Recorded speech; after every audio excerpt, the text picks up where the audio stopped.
सनातन धर्म में गऊ की बड़ी महिमा है। आप किसान की खेती की बात कर रहे थे। गाय के गोबर से आपसे बताएं बहुत फायदे हैं। आप जब किसान खेत में गाय का गोबर डालता है तो उसकी उर्वरा शक्ति बढ़ती है। हम लोग मानते हैं कि 1 साल अगर गाय के गोबर का खाद जमीन में डाल दिया जाए तो 3 वर्ष तक उसको किसी खाद की आवश्यकता नहीं पड़ती।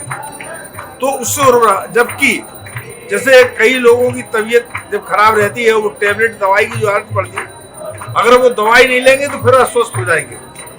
ऐसे ही आज जमीन की स्थिति हो गई, जब से रासायनिक खाद डाल रहे, पैदावारी तो बहुत हो रही है परंतु उससे जमीन की उर्वरा शक्ति नष्ट हो गई। हमें तो ऐसा भी पता चला है कि हरियाणा और पंजाब जैसे प्रदेशों में अधिक रासायनिक खाद डालने से कई जगह कैंसर की भी बीमारियां बढ़ रही हैं। हम उन सब लोगों को इस चैनल के माध्यम से कहना चाहेंगे कि वो गौ सेवा, आज देश में जब गऊ ही नहीं रहेगी, कहाँ से गोबर का खाद लाओगे आप? इसलिए गौ पालन होना चाहिए, गऊ की सेवा होना चाहिए। और आपका सेवा संस्थान गौ सेवा कर रहा है, यह जानकर हमें बड़ी प्रसन्नता हुई।